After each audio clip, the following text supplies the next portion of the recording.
Good morning, everybody. Thanks a million for having me here today. So, as Keith said, I'm Paula. I'm one of the occupational therapists working in Naas Hospital. And the other occupational therapist that works with me is Jane Brownlee. So maybe if you attend Naas for your rheumatology, you might come across us along the way.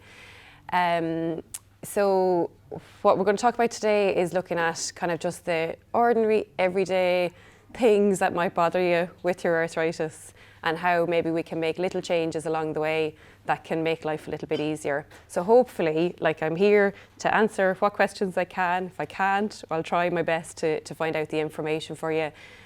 Want it to be as relaxed and practical as possible. So I'll show you things as we go along, but by all means, if you have questions along the way, if you want to clarify something, just give me a wave and we can do that.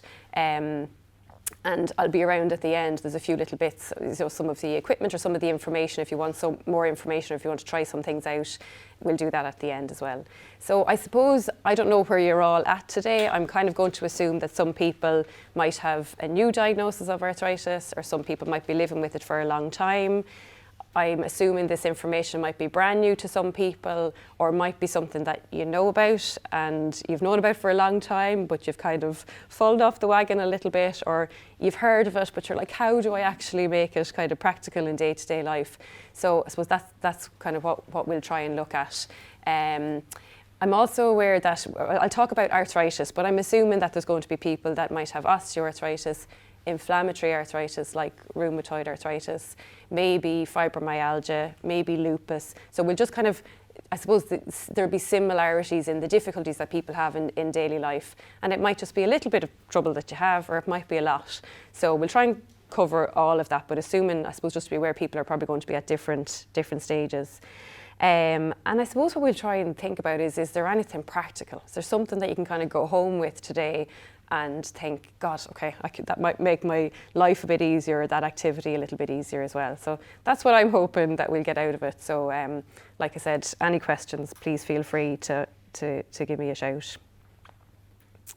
So you may or may not have come across occupational therapy before. As I said, myself and Jane are working in Naas. We're both there only since January, February this year. And before that, I worked in Tallaght Hospital and would have worked in orthopaedic and rheumatology services and in hand therapy. And then Jane worked in Harold's Cross rheumatology unit as well.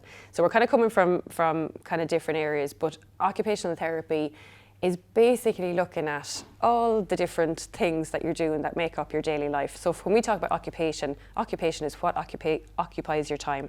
So it can be brushing your teeth, it can be getting washed, getting dressed, going to work, playing with grandchildren, caring for somebody in your family. It can be, going to bingo, carrying out whatever your normal everyday activities are. So sometimes people come to us and we'll be asking them, look, how is it affecting you? How are these symptoms affecting you? And they might say, oh, it's just a silly thing, it's just a small thing, I have difficulty, peeling potatoes or something like that. But I suppose that's what we're here for. It is those collection of just normal everyday things that you do. So if you're having difficulties with those things, that's what we're talking about when we're talking about daily activities and occupation. So I suppose thinking about the things that you have to do. So brushing your teeth, getting your shower, maybe feeding yourself, and then the things that you want to do. So maybe, going to the retirement group, or going to bridge, or getting out for a round of golf, or going for a walk, or seeing family, or whatever. So it takes all of that into account and the impact that your arthritis or your condition might have on that. So what I was going to say now, and you can jot this down, or you can think about it, or you can think about it afterwards, but maybe to try and kind of focus on where we're at today, maybe just think, when I've talked about what daily activities we're talking about, or what occupations we're talking about, is there anything you can think of, you don't have to share this now, just for yourself, an activity or some activities that are affected by your condition. So you might think, God, yeah, it's the baking, or it's something I'm to do in work, or something to do with getting dressed or whatever. So maybe just take a second to think, is there something that you can kind of focus on that you think is something that's important to you that is currently affected? And then I suppose having to think about, if I could make this activity easier, what would the benefit be? So maybe I'd have less pain, maybe I'd be able to enjoy social occasions a little bit more, maybe I'd be able to just get the dinner done, with less fuss or whatever the case may be. So tuning into what's important, is there anything that springs to mind that I'd like to maybe make a little change with? And if I changed it, what would be the benefit to me? So when we think about kind of arthritis or different conditions, I suppose there's several reasons that it might make an activity difficult. And I suppose these are just some of the symptoms that you may find, and you might go, oh yeah, tick, tick, tick, all those symptoms, or there might be kind of just one or two things. And I suppose today is just a chance to sort of sit back and go, God, I've just been going, and I haven't really thought about the fact that, yeah, God, that stiffness does affect me in the morning, or that pain does affect me.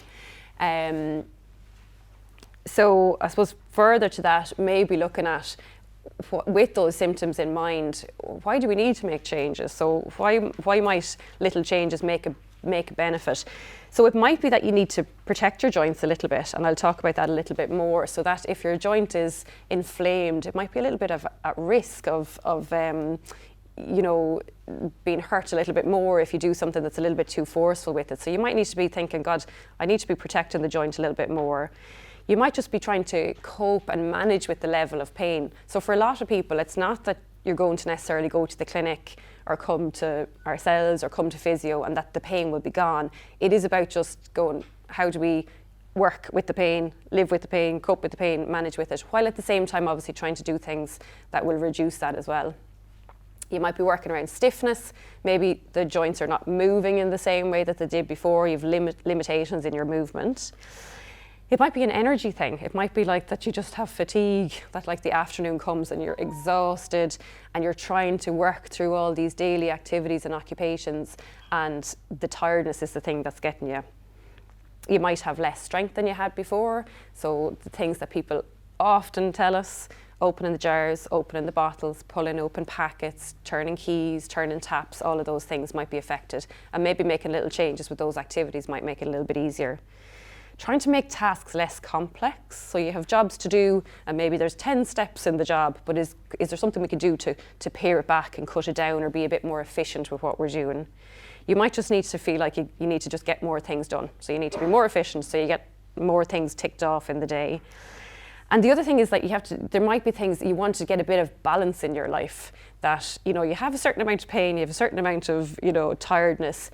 You still want to get things done, but is there a balance between the things that you have to do, so the everyday things that we all have to do, and the things that you want to do? So maybe you're going along and you're getting things done, but by the time it comes to Friday evening, or somebody asks you to go for a cup of coffee or whatever, you're just like, I'm exhausted, and you're kind of feeling, I'm ticking over and I'm doing all the things I need to do, but then there's no time for the things that I want to do. And thinking about that balance, and it might be that actually maybe one of the things to take away from today is, God, I've lost that. I've been saying no to things, and I've been, and I'm missing that social interaction. And maybe that's the little change that you need to make. So before we kind of look at the practical things, it's probably worth thinking about why we need to look at the practical things. And I'm not going to go into loads of anatomy or anything, but just kind of, I suppose, to be aware when we're talking about joints being affected, and sometimes it's pain and muscle and that as well, but I suppose predominantly thinking about a joint that's affected, and we probably can all think about maybe it's one bit of your finger or your wrist or your hip or your knee or whatever it is.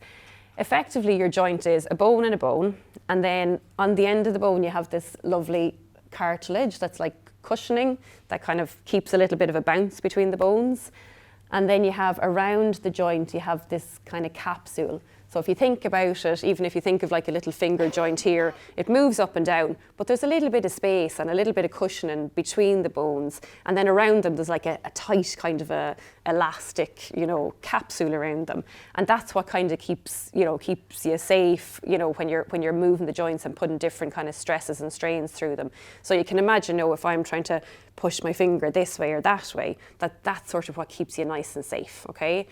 And then I suppose if we look at a joint that's, now this is obviously very affected by arthritis, but it kind of just gives you a visual as to why we need to be a little bit careful of what we're doing with the joint at the time, you might find that there's a little bit of, change or erosion in the bone. So there mightn't be quite as much surface where the bones can kind of move off each other. The cartilage or the cushioning is less than it was. But probably one thing to notice as well is that the capsule is kind of just stretched and a little bit weaker. So rather than being nice and tight and really holding everything in, it's got a bit baggy and it's a bit boggy and there's a bit of, fluid and everything in it. And then, if you have your joint and it's in that situation, or if it's flared up at the time, and then I'm trying to push my joint side to side, it's going to be sore, but it's going to probably give way a little bit more as well. So we need to just be mindful of that and think about, how we can maybe compensate for that a little bit as well. And I suppose anybody that's been through a flare-up of arthritis will know, you kind of know how you feel when the joint is in this state, and then maybe how you feel when the joint is a little bit more stable as well. And I suppose it's worth saying this is just one part of managing arthritis. So there's exercise is really important. The medication is really important. Managing your fatigue is really important. Pain management, stress management, pacing, all of that. So I suppose just to be aware, what I'm going to talk about today is just one little bit, and I suppose it's really coming from an occupational therapy point of view as well. But just to remember, there's lots of things. There's short-term ways of reducing pain, and that might be medication, paracetamol, whatever it is in your case. It might be ice or heat. It might be rest.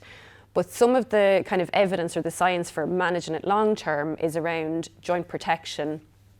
And then this kind of, I suppose I've kind of lumped them together, but part of that, just to pull out as well, is pacing activity, and that might involve planning activity a bit better and prioritising.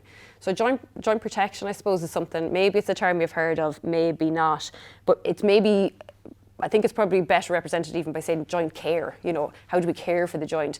Protecting them, yes, but not in the sense of, stopping moving or wrapping you up in cotton wool. Caring for the joints. So I suppose that's kind of what we're going to mostly focus on today. How can you mind the joints a little bit more while you're doing things?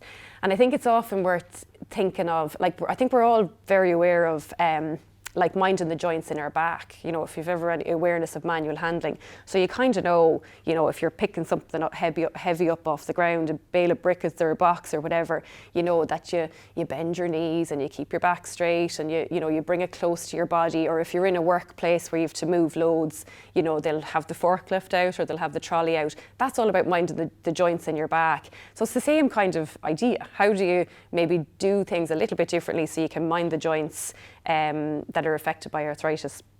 And I suppose in occupational therapy, we're maybe a little bit more focused on the hands as well. When you have flares in the joint, if you think of your hands, there's so many, every little bend here is a joint. I probably should know how many joints are in the hand, but I'm not going to guess because I'll probably get it wrong. But there's you've got your fingers and then all these little joints here between the little bones. And, so it's often where people come and they're finding, they're having quite a lot of difficulty because the joints are flared. So I suppose that'll be the focus today as well. And we know that people will be hopefully linked in with physiotherapy as well, looking at maybe other joints as well, like the hips and knees and all of that kind of thing as well.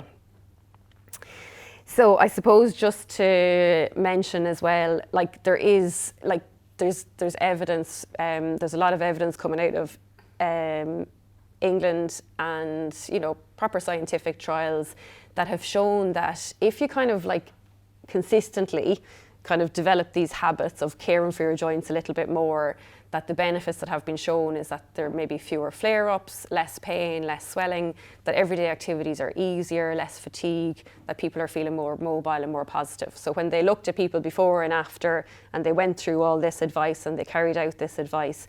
So I suppose it's just, it's not just kind of we're saying, God, things would be easier now if we used a gadget or whatever. There's really good evidence to say that it's important, and if we can implement that with all the other evidence that there is about managing arthritis, you're kind of on a good road. So, and I want you to think about, when we're thinking about some of these things, thinking about the activity that you've maybe thought about yourself as well today that might be useful. So what I kind of wanted to do today, because I could kind of come and tell you, look, here's a thing for opening a jar and here's a thing for, helping you to dress and whatever. But maybe think about ultimately we want you to go back to your home, your environment, your workplace, whatever it is, and be able to kind of make these changes yourself.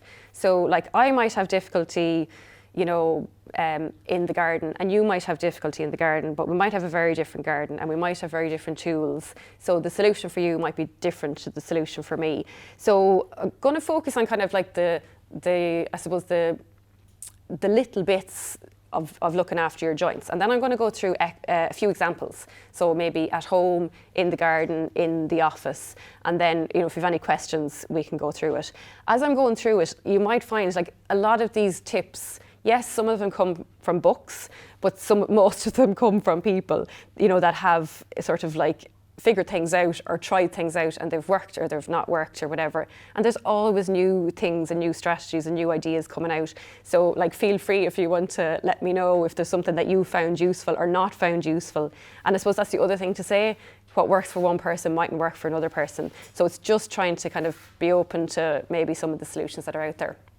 So I suppose the nuts and bolts of looking after your joints are these kind of properties.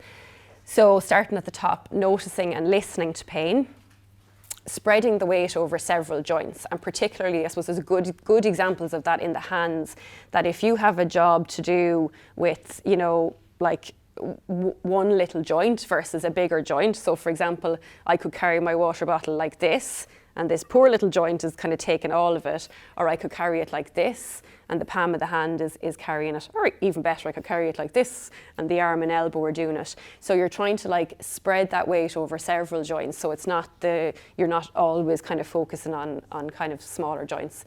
Using larger and stronger joints, that's kind of linked to that. Reducing the effort. Can we do something that basically makes the job a little bit easier? So we'll go through some examples.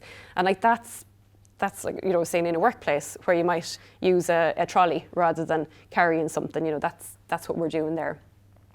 Using your joints in more stable positions. So maybe thinking about what I was saying about, you know, pushing joints sideways or having them in an awkward position. We'll look at examples for that.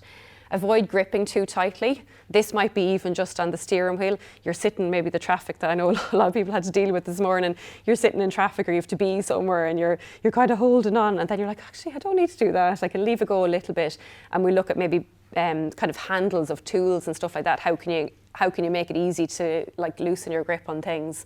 The 3 Ps are what I mentioned there previously, was pace, plan and prioritise. And for some people it might just be about pacing the activity or planning it a little bit differently, might solve it. You know, it might not be that you need kind of a lot of the other strategies. So it just depends what activity we're looking at. So like I said, when we're looking at occupation, we're looking at real life.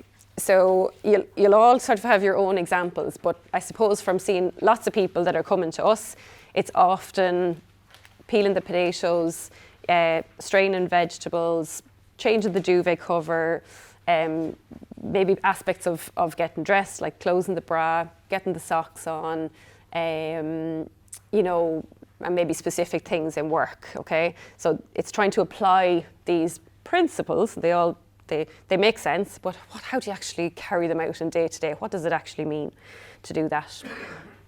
So first example I'm going to talk through is gardening. So that might be something that we've all had a little bit of involvement in or a lot of involvement in, so it'll depend.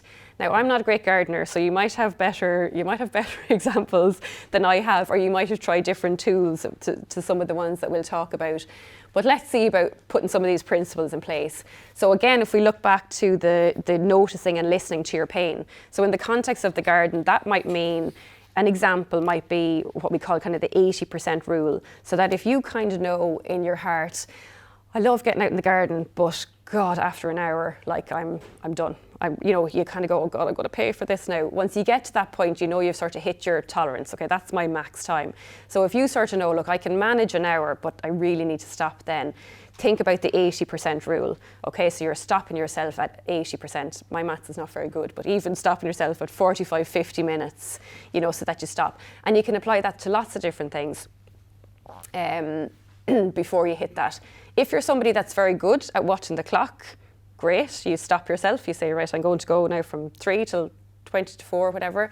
But if you're not, it might actually just be setting a timer on your phone, you know, or saying to somebody else, will you make sure I come in, you know, after such a time? Because when you get absorbed in sometimes in an activity, it can be hard to stop that. Looking at how do you spread the weight over several joints. An example might be, you know, like you have a little bag of potting compost or something like that, that you have to carry it from A to B, that you carry it kind of close to your body, you know, rather than maybe having one here and a bucket here and the hands are kind of taking a lot of that you carry it close to your body, and you have bigger joints and the elbows and the shoulders helping as well.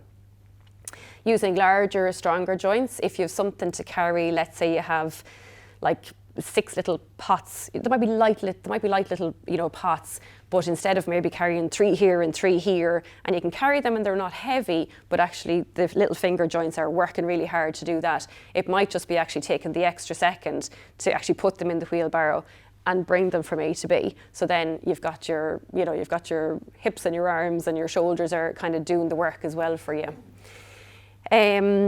In terms of reducing the effort, so this often comes down to maybe looking at what's the best tool for the job. So if you find yourself out with, you know, a scissors trying to cut things back, go, is there a better tool for this? Is there a secateurs? If I have a secateurs, is it 40 years old and there's rust coming out of it? You know, is it actually worth maybe investing in a new one? Is there different tools for different jobs? So have you got the best, you know, I don't know, a hedge clippers and a secateurs versus an electric hedge clippers or whatever job I'm doing, am I using the best piece of kit for it? And sometimes that can be looking at what you have at home and going, God, I keep forgetting to take that out. Or it might be worth the extra few minutes to get it out from the back of the shed or something. Or it might be just even being open to going to the garden centre and having a look around and saying, God, I didn't know there was actually a tool, you know, that there was something that was good for, you know, woody plants as opposed to, you know, light greenery or whatever. So make sure you have the best tool. One that you'd often see recommended for gardening is for weeds, like that you can get a blowtorch, you know, for weeds as well, say in the patio and things like that. And that might reduce, you know, the effort of bending and picking small little weeds as well. So it depends on your garden. Then using joints in a more stable position. So it's small there, you could probably see the examples of the kind of the good and the poor. So I suppose when we're looking at using joints in stable positions, it's generally if you find yourself in a position where the hand is getting, you know, twisted or moved, you know, in an awkward position, or you're feeling pain, you know, when you're doing something, maybe the joints are in an unstable position. So with a lot of garden tools, you know, you're kind of holding them like this and you're coming down. And in that position, you've got a lot of bend on the wrist, you've got the fingers are tight, but they're maybe in a sort of a, you know, a curved position as well. So it's kind of similar to some of the things that you'd see in the kitchen. So this is an example of like an more ergonomic knife. So let's say you're chopping something, and instead of that normal kind of knife position like that, something like this allows, you know, the wrist to be a little bit more straight and allows the fingers to be in a little bit of a better position. And there's lots of garden tools, I'll show you on the next slide, lots of garden tools that can be adapted from the normal kind of position that you'd be in. The other thing is anything that you need to kind of open. So if you're opening packets of things, if it's, I don't know, seeds or compost or whatever, you might tend to just, you know, try and tear things open. But again, if you have a blade, if you have a scissors, you know, something to do that. And that can just be sometimes having the place set up, you know, having that scissors out in the shed where it's close to hand, so you're kind of not tempted to say, oh, I'll just do it, I won't bother going inside, taking the wellies off or whatever the case may be. Avoiding gripping too tightly, so it might be kind of looking at the handles on tools and making sure that they're big. If you have something that's like a skinny little stainless steel handle versus something that's a little bit more, you know, non-slip, rubbery, loads of grip on it, you kind of tend to loosen your grip on it. I'll show you some examples when we talk about the kitchen. But you know, if you were buying a new tool, you might go, God, that one has a nicer, thicker, softer, more friendly handle than something that's a little bit smaller. So you could think about that. And then when you're looking at the 3 Ps and pacing and planning, so some of it might be just planning the time. When am I going to do it? You know, oh God, I have to get out to that garden now to do a bit of weeding. and you think about it, you know, you have an hour free on a Saturday morning, right, I go and I do it, but what's happening for the rest of the day? Do you also need to then be somewhere else by 1 o'clock, and you need to be somewhere else, you know, that evening or whatever? It mightn't be the day to do it. So planning it and pacing it so that you're kind of doing it at a time when you have the time to do it. And the other thing is, if you do have a little bit of help, you know, if you have someone saying, you know, I'll do that for you or whatever, be clever about what you delegate. You know, if you're asking someone to help, really think about what would be the best help. You know, as an example, in say in housework, you know, it might be that there's other people there to help, but the things that they're doing are things that you're not finding difficult. But you might say, do the duvet covers for me, change the beds for me. That's the one thing. So thinking about in the context of the garden as well, is there something that you could look at? So just a couple of examples. Down the bottom there, they're the kind of the gardening tools are a little bit more ergonomic. And the one on the very left is sort of like a handle that you can attach to your existing tools, so you're not trying to kind of start from scratch. Like I said, having things sharp, there's a blowtorch. Sometimes, like, a lot of people will maybe change their garden a little bit so that they can kind of maybe work towards raised beds, or like gardening in pots rather than kind of big beds that they sort of feel they can't manage anymore. So you're kind of changing the environment of the garden maybe to do things that you can manage a little bit more. Again, if hips and knees, you know, are a problem as well, you can get these little things they can be a kneeler, or they can be a little stool that you can sit on. And that might be to reduce the effort of kneeling, but it also might be to give you little breaks, you know, as you go along as well. And the thing is, I think if you put a bit of time into having the equipment there and ready, you don't need to kind of think about it then. You don't need to think, okay, am I minding my joints now while I'm doing this? You're just like, well, now I do it with this piece of equipment, so I'm automatically kind of minding my joints. And anything that you can put on wheels, you know, is good. So in terms of, they're not as readily accessible, the kind of like the ergonomic gardening tools. So when we had a look, I mean, what I'd say to you about any of this equipment that we talk about, I suppose 10, 15 years ago, it was mostly kind of from medical companies that you would get them, and some stuff that we talk about today, that will still be the case. But like you'll get everything on Amazon, you'll get it, you know, online, if that's something that's accessible to you. Have a look in garden centres. You know, if you're out for a drive and you're pottering and you see a garden centre, have a look, like open your eyes and sort of maybe look at these tools in a little bit of a different light, and you might sort of see things that are a little bit easier.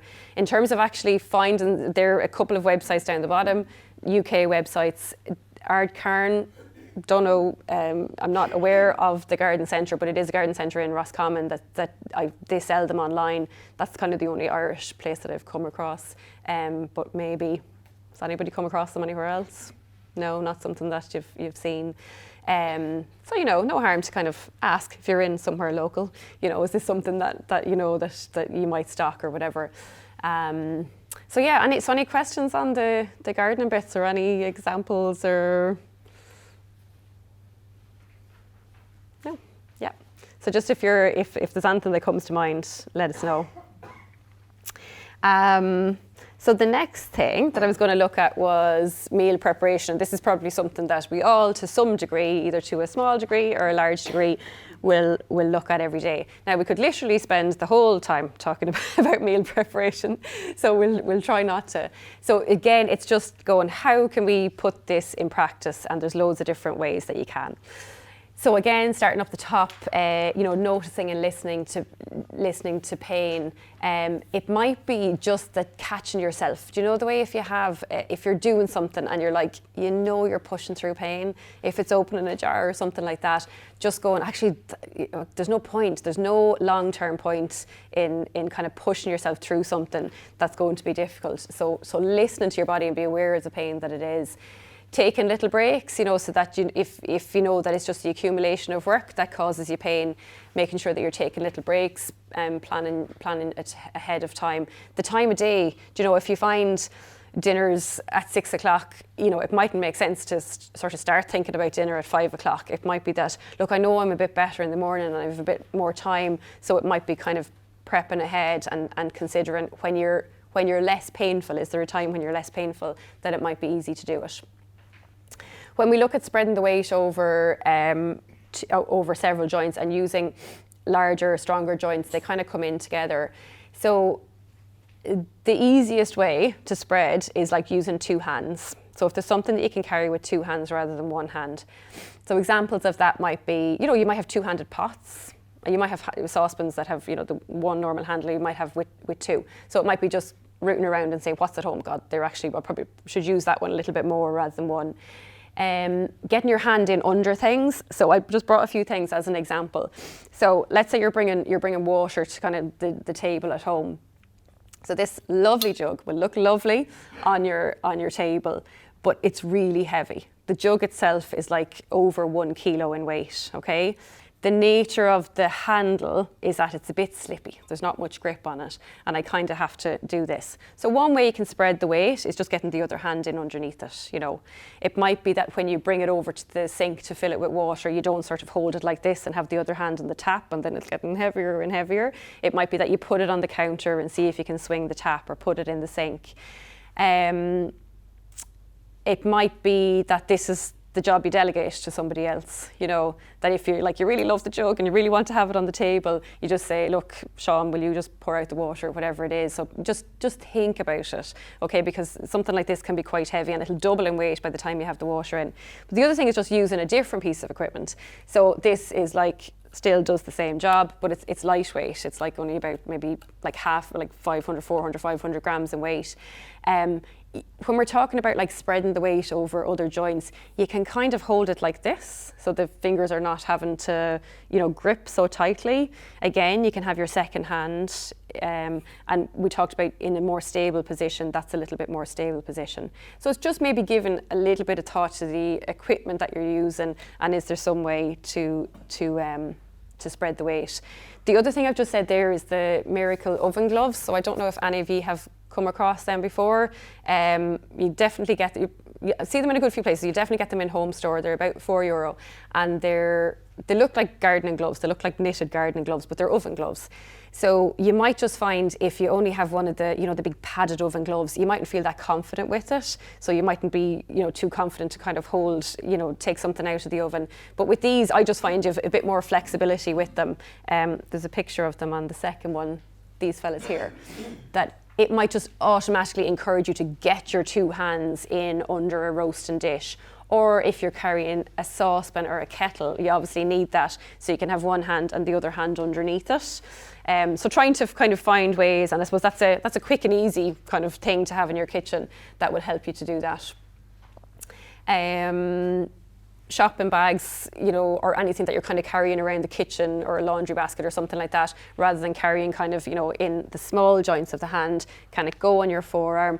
Can you bring a little kind of tote bag that goes over your shoulder? It might mean that you might put your shopping in 3 bags as opposed to absolutely overcrowding 1 bag. But that might be just a small little change that will make a difference and will make that activity a little bit easier and maybe save a little bit of pain or a little bit of energy for something else. Reducing the effort. There are loads of things, loads of gadgets for the kitchen that can reduce the effort. And again, there might be a few of them that are kind of you definitely need to get from medical companies, but a lot of them are just the things that for everybody will kind of reduce the effort in the kitchen. So a couple of examples. So tin openers, electric tin openers are a great little gadget, and some people find, God, I have one of them in the press from years ago.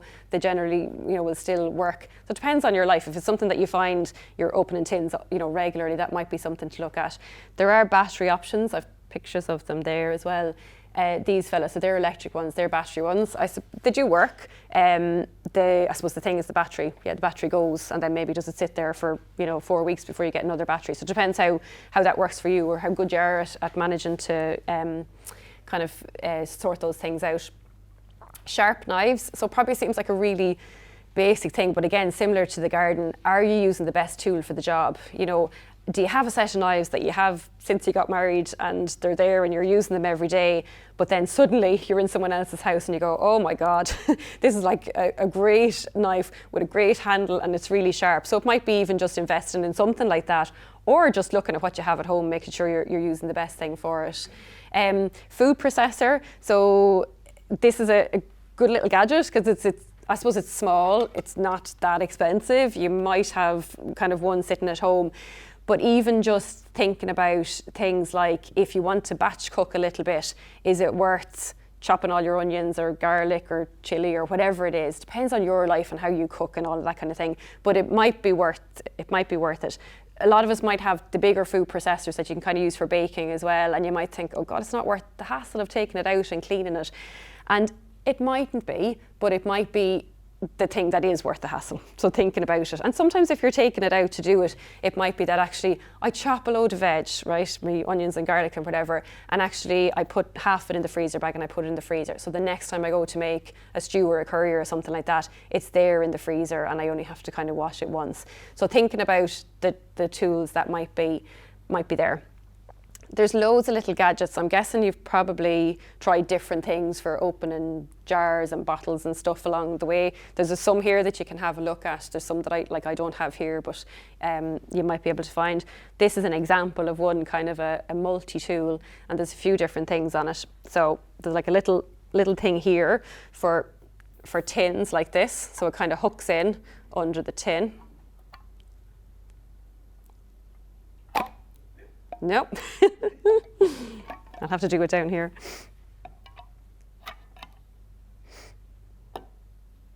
Yeah, hooks in under the tin like that.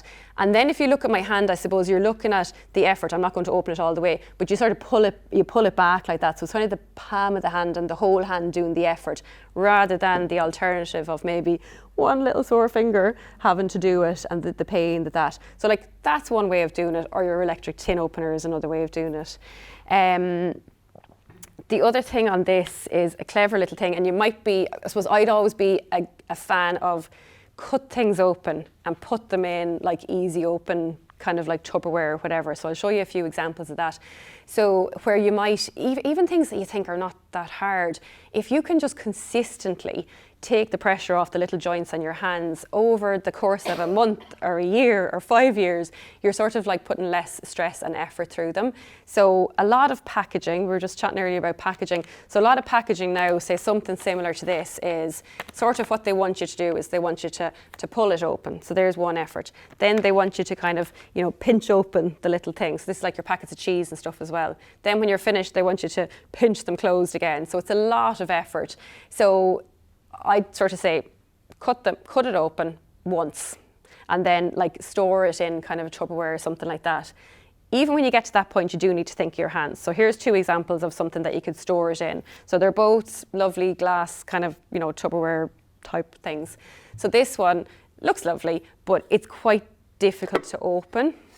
It often gets stuck. So you're kind of pulling with the tips of your fingers as well, and it can be difficult to get a grip on it, okay? Whereas something like this is the same thing, and you can kind of maybe open it quite easily and spread it across the fingers. So they're doing exactly the same thing. Now, it's not like nobody has money to go and overhaul everything that you have at home, but it might just be even looking at what you have at home and going, God, I'll choose those ones for my stuff rather than, other ones. Or it might be over time, picking up one, every so often or whatever. So scissors, sharp scissors, and what I say to you is scissors everywhere. So scissors in the kitchen, but scissors in the bathroom, in the bedroom as well, when you come across other packaging and everything. So sometimes these little fellas will have, this has a little blade on it here as well, that's nifty. It probably won't work now when I'm supposed to be doing it, but we'll try. So like a little thing like that shreds it across like that. And it might just, again, if you have it here on your counter, this is something that can kind of, do a few jobs for you. And even better, to avoid like pinching open the thing, you could just do that down there and it's done. And then you can put it into your Tupperware. So it's just, I suppose when we think about the principles, these are actually what it means in daily life to do those things. So you might think about your kitchen, but you might think about your workplace, or you might think about, some craft or, hobby that you do, where you're kind of maybe using different packages and stuff like that. And some of those things can help as well. So using joints in a more stable position, sometimes it is about just looking at the position that you're in, and am I sort of standing here and I'm trying to do a job over here and everything is twisted. Like generally, and I don't know if you've had any experience with like ergonomics in a workplace where you're trying to kind of sit in a good position. It's about sort of bringing yourself to the activity as close as possible. So you're doing as little kind of reaching and stretching kind of out of your comfort zone. And sometimes that can be it. But otherwise, I've shown you the knives, and there's some examples over there as well. So this would be an example of something that's in a more stable position, you know, than the traditional kind of knife position as well. And the other thing, what have I said there? Oh yeah, we've looked at the openers, lever taps. So again, maybe thinking about the taps that are in your house. Again, nobody's going to go home and overhaul their taps, but it might be that if you're choosing new taps, or you're doing a job at home, obviously the taps that have levers that you can kind of again push with the palm of the hand, so you're not doing an unstable kind of thing with the tips of your fingers as well. And the other thing I wanted to show you was thinking about your cup that you're using at home. So again, something like this, I suppose there's a bit of weight in it, but equally looking at the handle and the space that you have. So I suppose if I'm drinking my cup of tea out of this with the weight of the tea as well, I'm naturally probably going to be in a kind of a more of a twisted or an unstable position as the weight of the liquid kind of is in it, versus like a cup that you can kind of get your hand around, or you can get your 4 fingers into the handle, or even better, like an insulated kind of travel mug. You know what I mean? So lots of people would use that at home, so then they can use the principle of kind of like, I'm in a stable position, I've spread the weight across more joints, I can use my 2 hands, and you're not sort of teetering kind of from here to there trying to do that. So they're kind of practical examples of that. And there's lots of other little bits. I was going to just show you a couple of things about jars. So you've probably, I'm guessing some people have like tried jar openers or probably used jar openers all the time. I suppose the thing is there's no one answer. It's not like today I can tell you this is the best jar opener that you can use. I suppose it's been, maybe today is a good time to try a few different things or to see what works for other people or whatever. But the general principle is that you're trying to sort of ease the effort and spread the load. So let's say I have to open this jar, okay? So if I'm opening this jar, I obviously need to hold tight with my right hand to stop myself slipping on it, and then I need to hold tight and twist with my left hand. So you can see the thumb, the small joints in the hand are working, quite hard. Thinking about the principle we've talked about, we want to spread the load. So the ideal is that I can do it with the palm of my hand. But obviously I can't do that. I'm definitely not strong enough to do that. So does anybody use Dyson non-slip mat? So Dyson, that's just the product name, like we would use it. I would think this is like the absolute, like one thing, I would say, if you've nothing else. And the thing is, it's not like we would give it to people when we see people kind of in appointments and in the hospital and stuff like that. You can buy it online, you can buy it from Murray's Medical, but if you can get your hands on some of it, get your hands on some of it. So it's just non-slip, it just gives you an extra grip, so whatever you stick it to, it kind of sticks. So for example, it might be just that once I pop that, in there, I'm not working as hard, I can hold it with the palm of my hand, and then maybe another little bit kind of on the top, might be enough or it mightn't be, but that definitely gave me a bit more welly there opening that, okay? The other thing is Dyson kind of do products like a jar opener. Obviously this is a small top, but again, it's the same idea. It's kind of packaged as a jar opener, but the flat mat is great because you can cut it up to whatever size you want. You can put a square of it on the counter. So if you're a baker and you're finding that you're mixing things with one hand and you're holding the bowl with the other, it'll hold the bowl still for you. You might be able to swap between hands, loosen your grip a little bit. So that's kind of some examples of how that can work. There are other types of jar openers. There might be another one over there, and we were just mentioning earlier, I don't know if any of you have there's ones that you can kind of like stick under, it's this your kitchen cabinet, you can stick under your kitchen cabinet, it's like a V-shaped one that you can kind of like put your jar in and open. I don't have an example of that, but that would be something that you would get more from a medical company rather than, kind of, I suppose, high street places or whatever. And bottle openers as well, kind of similar idea. Pop it on that, and you're thinking of your kind of lever action, so the hand is doing the work kind of rather than the tips of the fingers. So by all means have a look at them afterwards, and you can ask me if there's anything in particular that you're kind of wondering about. Just to mention, when we're looking at the built-up handles, like we were saying with the gardening tools, OXO, there's probably lots of brands, but just to give you something practical, OXO Good Grips. Again, I don't know if you've come across them before. There's pictures of them there. So they're just normal down the bottom there on the left. They're just the normal everyday utensils, peelers, mashers, tin openers, but they just have that built-up handle. They're non-slip grip, and you'll get them in home store. Like they will be like a little bit more expensive than an ordinary tin opener, but it might be something that, God, this will do me now. This will do me forever. So thinking about that. The other thing, sorry, just to say to you is you can, if you have something at home, so let's say you have a tin opener at home and you're like, it's actually grand, but it's got a skinny handle. You can build up the handles as well, and you can build up the handle on tools and stuff that you might need. So this is an example, but you know, like in B&Q or whatever, you'll get the, what is it, like pipe lagging or whatever, the insulated that you put on pipes to insulate it. So you can put the handle of something into that. You can put the handle of, some people will use it for a pen, their toothbrush. But yeah, if you have a tin opener with skinny handles, even if you just shove a bit of this on each of the handles, that might be enough to do it as well. So just to be aware that if you have something that you want to adapt, or you can wrap a bit of tape around it, you know, to make it bigger and a little bit more non-slip. And then the last bit, and again, we could spend the whole day talking about how to kind of like pace and prioritise kitchen tasks, but just some examples of how you can do that in the kitchen would be thinking about batch cooking. So if you know you have an easy Monday and Tuesday, there's not much on, there's no kind of demands on me, that might be worth the time to kind of take the equipment out, have the shopping done and batch cook a little bit. So maybe that'll do you for the rest of the week, or stuff that you can put in the freezer. And then it means that if you have, you know, if you've a busy day, a busy week, you've loads on, a sore day or whatever, rather than just kind of coming out the other side of a really busy week and saying, oh my God, I should have been more prepared, like that was just too much, that you kind of go, right, I know I've something on at the weekend, I know I've people coming on Sunday, how can I prepare for that by making Thursday and Friday a little bit easier, freezer days, you know, and you've your own good nutritious food out of the freezer, or thinking about planning that way. Yeah, so there's some of the examples, and as I said, on the right there, it's just showing you, looking at your equipment at home. So you might have roasting dishes that are nice, light aluminium enamel dishes, and you might have lovely big cast iron, beautiful looking ones, but like they're so heavy before you even put a chicken in them or whatever the case may be. I don't know if you've kind of accessed Murray's Medical before. They're online, but they have a shop in Tala and in city centre as well. I've left some sheets over there of kind of like suppliers of aids and appliances, so you know, medical companies. So you might want to grab that if you're interested in trying to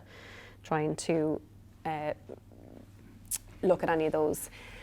Just going to quickly go through then one last example. That might be if you're somebody that's studying, or if you're somebody that's working in an office environment. Again, how do we apply these principles? So looking at your pain, not pushing through things, and it might be planning better. It might be that I know there's a deadline, you know, every like Friday afternoon or whatever, so planning a little bit better for that.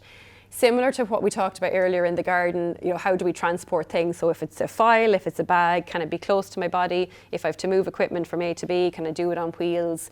If you're going to, I don't know, a class or a course or whatever the case may be, can you put your gear in a backpack, and then your shoulders and your back are doing the work and your hands free, you know, your kind of the other smaller joints are getting a break for those kind of things. Again, looking at kind of reducing the effort. So again, this would be specific to somebody that's maybe working on a computer.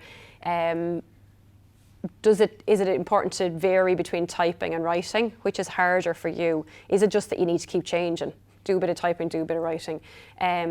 If you're somebody that's like typing a lot of information, can you use a dictation app where you can speak into your computer, into your phone, and it will type that out, and then you're kind of just going back and editing it? That can be really important, especially maybe if people are studying as well. There's lots of advice around writing. So if you're somebody that writes either for kind of leisure or just occasionally, or for work or for study, I suppose the quick wins are kind of like, again, like I've said, thicker, non-slip, more rubbery, anything that has a better grip on it, you know, versus a very skinny kind of a slippy pen will be easier. A ballpoint pen, you have to push on a ballpoint pen to release the ink. So by nature, you're kind of already having to put a bit of force through it. Whereas if you have a felt tip pen or a gel pen, you kind of have to, felt especially, you have to loosen your grip. So if you push on a felt tip pen, you're going to damage it. So even just that one change, if you're writing a lot, might automatically just kind of loosen and let you relax your grip a little bit. in terms of kind of like trying to be more stable, again, it's the ergonomics of setting yourself up. You know, if you need specific information about that, you know, we could talk to your OT about that. Organising things and putting things where they're easy to reach, so you're not reaching into awkward places. An example in an office might be, you know, if you've to go through filing cabinets, but they're all like packed full and you're literally having to really push and dig through things. Maybe actually you're just going, this is not a safe environment. I need to kind of move things, space them out so that I can do this a little bit more stable using kind of the flat of your fingers. That might be an example of that. Avoid gripping too tightly. We've talked a little bit about the pens. Might be one way. It might be little micro breaks to stretch your hands. You know, if you're somebody that gets absorbed, you're reading something and you're taking notes, it might be actually like on your computer, there's a little alarm thing, you can set it up that you can, you know, every 15 minutes it beeps, or, you know, you're going to work for half an hour and then you're going to stop. If you keep forgetting to do that, set an alarm, stop, do a little bit of a stretch of the hands, loosen up your grip, and back you go to it again. For some people, it might be that they need splinting. Again, occupational therapy can kind of talk to you about that, but it might be that you need to stabilise the wrist in a particular position, and that makes it easier to do the job. And then we talk about the pacing and planning and prioritising, thinking about, you know, not last minute. Can I plan it? Can I, you know, schedule my time a little bit more, taking breaks. We've said about the timers and alarm. And then sometimes it's don't take on too much, you know, so we kind of say yes to this and yes to that and yes to that, but you still have a deadline that has to be done. And maybe in hindsight you're going, look, maybe I just like took on a little bit too much, or, you know, you have a role in a committee or, you know, something like that, and you're having to take notes at meetings and send stuff out. Just think about, are you just taking on a little bit too much as well? So, again, just some of the options. There's loads of different pen grips, but have a little look around, you know, Eason's, Barker and Jones, wherever, you know, the lovely options for kind of pens and pen grips, similar to what like would be marketed kind of for kids in school to make writing a little bit easier. And then office furniture, obviously, if that's an issue, you might need to talk to us a little bit more about that. And then if you are in employment, you know, there's lots of information and support and, I suppose, protection for you. You know, if you're working with a diagnosis, that means you need a little bit of accommodation, whether that's set up or extra time or avoiding certain duties. So that's something, and there's booklets through Arthritis Ireland on that, and you can speak to OT or your team about that as well. So I suppose they are examples. Any questions there, or any kind of comments or anything you've found yourselves, or anything else you're kind of thinking of an example and you're like, God, I wonder how I could make that easier? Does anything springs to mind? So you can grab me afterwards, you know, if there's something else that you want to ask about. But I suppose, like I said at the start, the purpose of today is to kind of go, can I just maybe look at things in a little bit of a different way and making it practical. So you get all this advice about how to manage your arthritis, about exercise and diet and medication and adapting your activities, but this might be just a practical kind of thing that you can go away and sort of problem solve something for yourself at home. The best outcome is that you are your own best problem solver, but how do you do that? You need information. First of all, you need to notice. So like today, I'm kind of asking you to focus on something that you're, you know, to maybe just recognise or name something that you're having difficulty with. And sometimes it is just, rather than ploughing ahead and getting all the jobs done, noticing, God, I am actually having difficulty with that. Being open to change, you know, so, you know, sometimes you'll go through a phase where you're like, I won't let it best me. No, not, you know, I'm just going to plough on, my head down, pretend, you know, everything's fine. And that's very normal and natural. And that's probably how you've got through, you know, most things up to now, is not complaining about them, you know. But this is just saying, actually, there could just be a different way. Ultimately, what do we want you to do? We want you to participate in the daily occupations that you want to do. So this is just about, can I just be a bit more efficient in doing it? So being open to that, and by being here, you obviously are. Be curious about, is there a different way to do this? But like, how do you find the answers? It's talking to others. It's days like today. It's reading up a bit of material, educating yourself. There might be books, there might be brochures, there might be pamphlets, there might be websites, there might be podcasts, there might be things on YouTube. So just opening yourself up to kind of the possibilities that are out there. If you come across something, try it out. it might work and it mightn't work. If it doesn't work the first time, give it a little bit more time, you know, and if it's for you, great. If it's not, grand, you know, you've learned something from that. And then it's about practicing until it becomes habit. And that's the hard bit, because everything that you do, you're doing because you have done this, you know, for the whole of your life up to now. So if you're trying to make a change, you're not going to get it right, you know, overnight. You're not going to get it right in a week. The best outcome is that, like, if I met you this time next year or in 5 years' time, that you just say, oh, that's just the way I do it now. You know, and that's what I love about meeting people that have maybe lived with you know, some of these difficulties for a long time. They're actually the best people to tell us, you know, they're actually, this works for me or whatever. So just be kind to yourself and know, like, that it is going to take time for these things to happen. So last minute then is just to think, when we talked about at the start, maybe thinking about an activity, if you want to think or jot down one thing or more things about the activity you identified. So maybe you identified something that was causing you difficulty from chatting today. Is there something, so that you don't go home and then think, God, what did she say?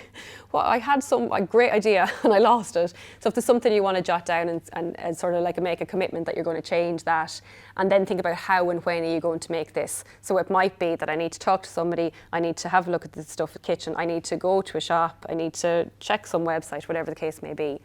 So trying to kind of make a commitment to do that.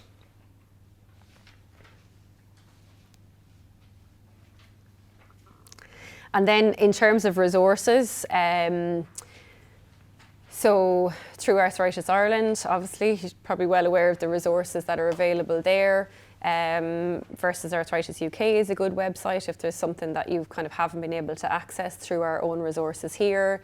I've left a page over there, so it was actually during COVID times, we would normally in Tala have run like education groups for people with osteoarthritis and inflammatory arthritis every month. When we stopped doing that, we kind of put the material into videos. So it could be good for new information, but can also be good for like a bit of a recap. So kind of, God, I've forgotten what I should be doing. 10, 15-minute videos. So there's a page over there that kind of has how to access those videos if that's something that you'd like to do. In terms of social media accounts, I've just written a few there that we have found useful and that people have kind of come to us. Information about equipment, information about maybe parenting with arthritis and things like that.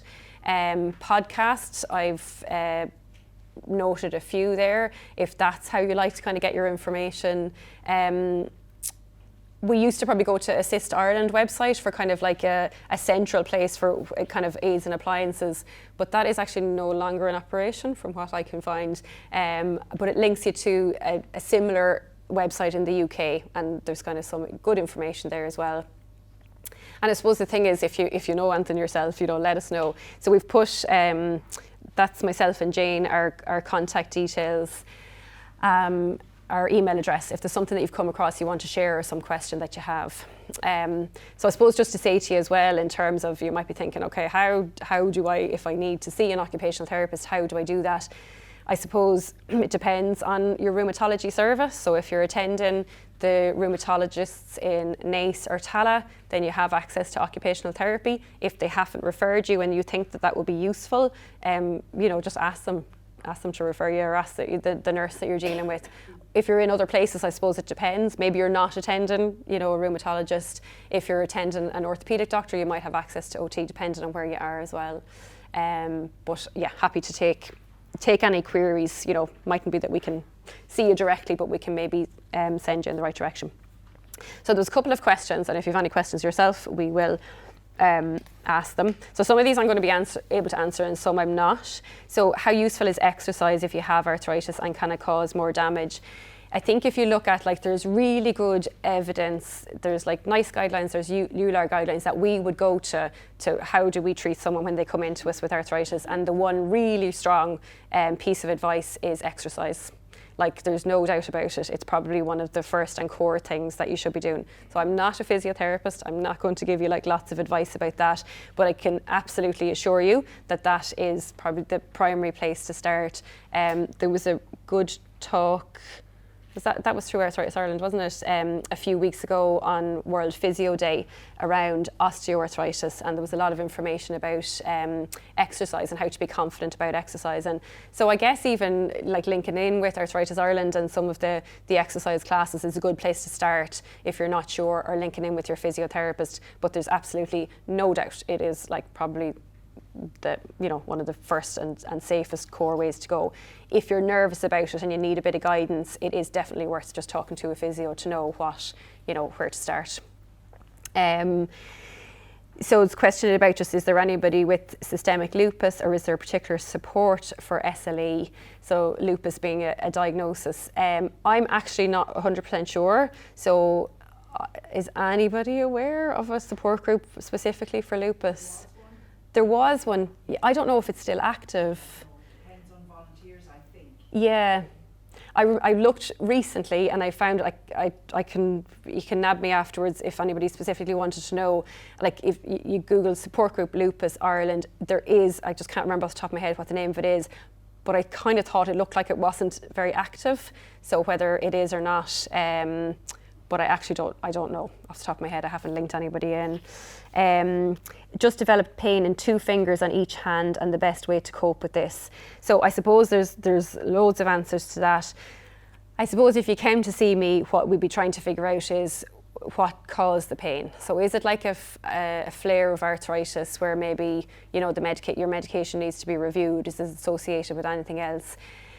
For a lot of people, it's osteoarthritis, which is, kind of a normal process where there's like a wear and repair process where there's a bit of wear in your joints, same way as your car gets a bit older, or, through use and work and movement, there's a little bit of wear, and then your body tries to repair it, tries to help you and fix you, and sometimes you get a little bit of inflammation, a little bit of extra bone, and you might find the fingers are a little bit knobbly or something like that. So it kind of might depend what's causing the difficulty. I suppose what we haven't talked about today, different topic, is symptom management. So you have pain in your fingers, what do you do about it? So it could be hand exercises, it could be management of your symptoms through heat or cold. It can be different for different people, what they like. It can be compression. So there is isotoner gloves over there. I'm not sure, you may or may not have used them before. Compression gloves that you can use for pain and support in the hands work amazingly for some people, and other people not so much. So it's probably worth a try. If it was a finger that was particularly sore, we have like little finger sleeves that you can put on it. There's this kind of product, it's called Demarap. Now apparently this came originally from vets. It's kind of horse tape that you use on horses' legs, but it is magic, it's brilliant. We provide this in the hospital, but I think there's a version of it you can get in Deals actually, so have a look. So it's kind of tape that there's a bit of stretch in it and it's not sticky, it just sticks to itself.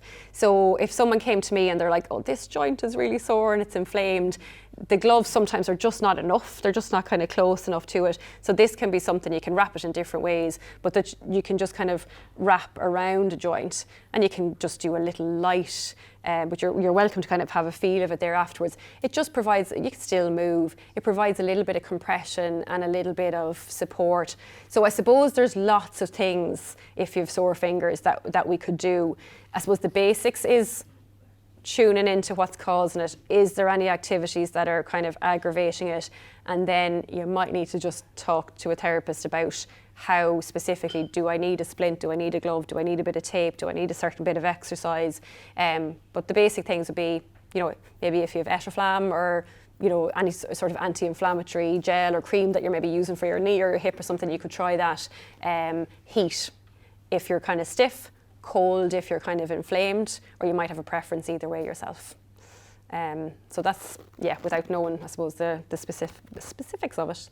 And sorry, it's a very interesting talk, and thank you. Just briefly, you mentioned about heat.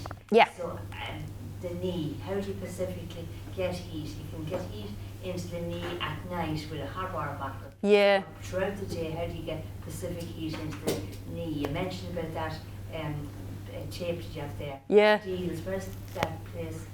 Deals, there's one in Newbridge, isn't there, in beside TK Maxx, I think, and there is one in Nace, up beside Booths. If one put that tape right around the knee, would that give heat? You probably find this is probably just a bit too small. Like it doesn't come in. I don't think it comes in bigger. Like sometimes people will use like like an elastic bandage. That's probably more for support though. So heat. So yeah, you're right. It's great. Heat is great once you're not moving anywhere. Now other people might have tried other things. So by all means, yes, there's some other. I just recently got one myself. Actually, it's in Boots. Yeah. Pharmacy. They have. It's like a gel pack that you can use for hot or cold. Yeah. But it comes with a sleeve that you can put it in. Okay. And the strap that you can put it around wherever you need it. So you can wear it. Yeah, wear so the you can heat. wear it. So it is Boots Pharmacy have them. Okay. It's just like the hot and cold gel pack. Okay. And you could kind of strap it on. And it goes into a little pouch and wraps around it in both rows and place. Okay, brilliant. No problem. There is, I can't remember whether it was Decathlon, the sports shop or something. They have kind of like a heated, like a mini blanket, you know, so like just a small little thing that you could kind of put around your shoulders. I just don't know that you can wrap it around, but I might just take your number and I can maybe just check that. I know there is a product that you can kind of strap on, definitely kind of for the back and things like that. I have all those. You have all those. No, the knee seems to be the one that Yeah. is very prominent. Yeah, Cold.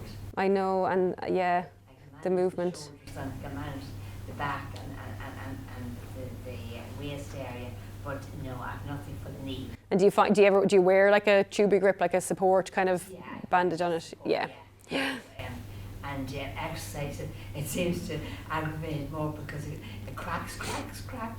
Yeah, and like it's all about, like, you really just do have to kind of monitor, and if you're doing something or you're trying something and it's making it worse, then it's going, what's making it worse? Like, there can be an acceptable amount of pain, you know, after movement, that's okay, but it's just about making sure that it's not so much pain that you're like, I'm not doing that again, or I'm out for the rest of the day because it's so sore. Like, that's not really helpful. Yeah, so I'll see if I can get any more information about the knee. Yeah.